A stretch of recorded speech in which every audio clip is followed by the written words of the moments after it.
Welcome to the Own Your Best Life podcast. I'm May Emson, your host, leadership and mindset coach. Here, we talk all things spiritual, mindset, business, leadership, and wellness for the modern seeker who wants to align their life with purpose and inspiration. We'll cover career changes, stress management, meditation, energy, intuition, and more. Each episode holds spiritual and practical tools to help you live a life of your wildest dreams without getting burnt out along the way. Ready to live a life on your own terms? This is the Own Your Best Life podcast. Welcome, friends, to episode number 245 of the Own Your Best Life podcast. So last week we talked about finding your superpower edge. This is the place where your strengths, your motivators, and your personality all meet. And that's the work only you can do. But knowing your edge and actually getting paid to live in it every single day are two very different things. And the space between these two things has a name, and this is the skill gap. So many of us ask the same painful question. If I know what my dream work is, why don't I have it yet? And there are really only two reasons.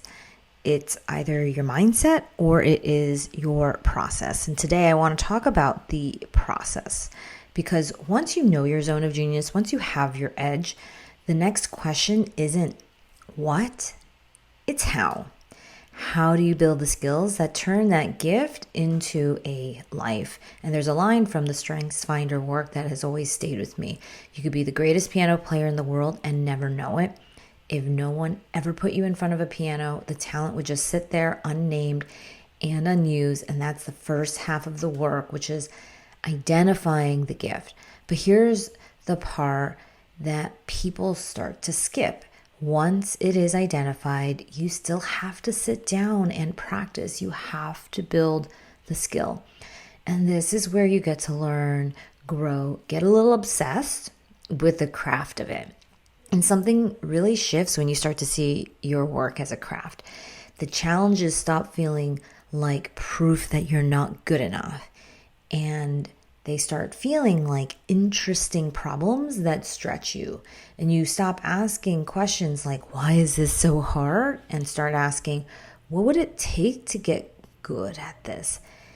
And this only holds, though, if you know why the skill matters to you. So before I give you the 3 skills, ask yourself, why do you want them? Maybe you want to build a business because you've always wanted the autonomy or the creativity of making something from nothing, or the money it could bring. When you're clear on the why, the discipline gets a lot easier to find. So let me walk you through the 3 skills that I see change everything and a real client behind each one.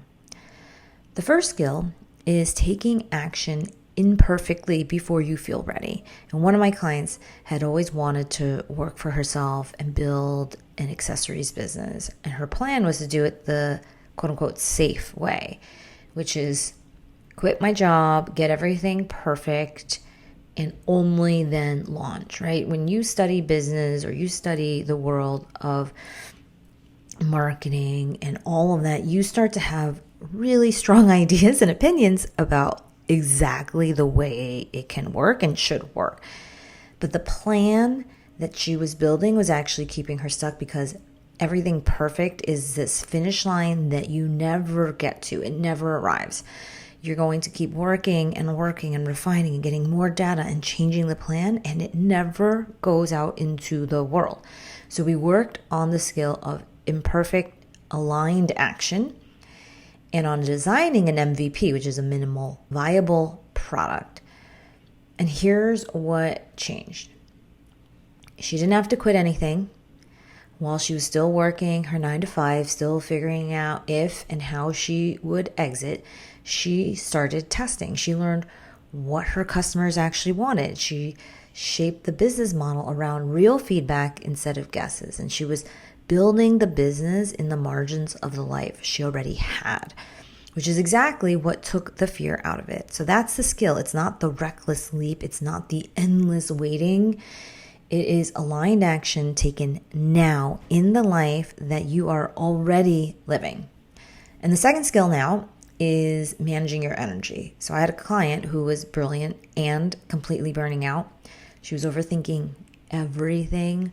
Where should she live? What to do with feedback from her boss? Which relationships outside work deserved her time? And she was doing all that on top of a demanding job that left her barely any room to sleep. So we started working on energy management, and the shift was remarkable.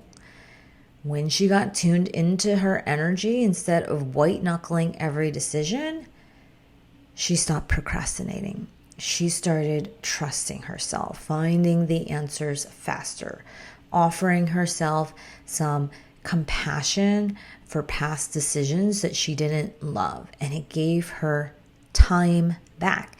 She actually worked fewer hours, she got better results, and then finally had the space to exercise, to meditate, to sleep.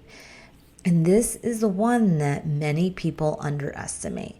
Managing your energy isn't a soft strategy. It is what will protect your health and your relationships while you are building the career instead of sacrificing them to your career. And the third skill is leadership. And by leadership, I mean this. How do you communicate in a way that gets people not just to hear your ideas because they have to, and they are a captive audience, but to act on them, to want to act on them? How do you bring people together instead of dreading the ones who are hard to work with? And this one changed my own life. I used to have people that I dreaded, whose emails I didn't want to open, who I hoped I'd never run into at work, let alone at the grocery store. And after doing this work, I understand those same people better. And strangely, and this is proof that this works, is I look forward to hearing from them now.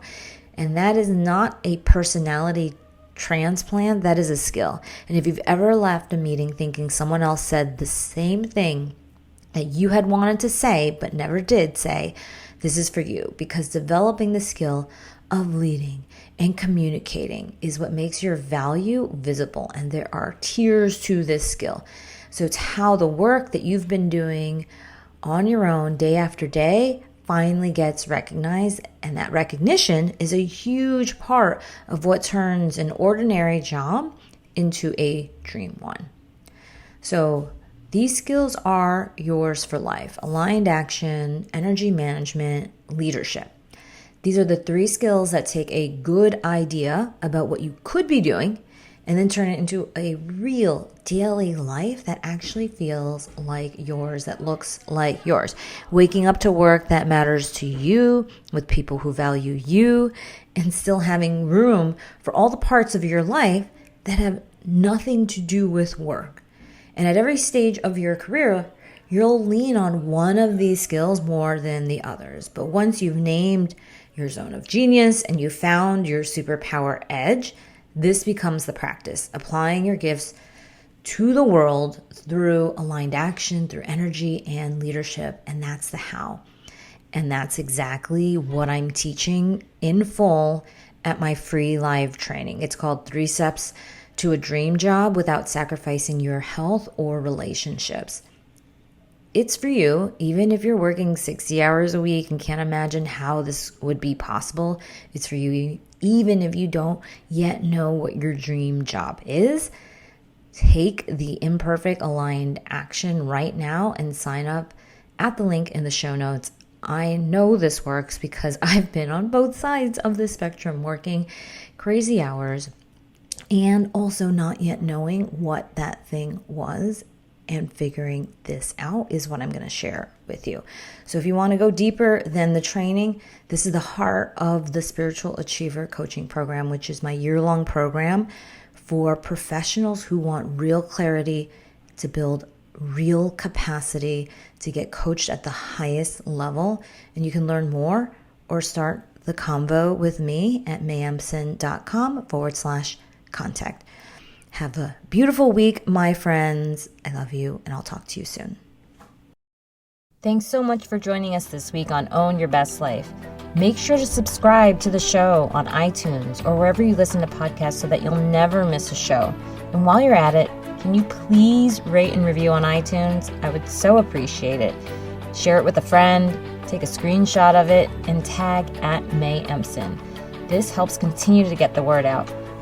For more show notes and resources, check out www.mayemson.com. It'll have all the links to everything you heard here today. Thanks so much for listening. It's time to own your best life.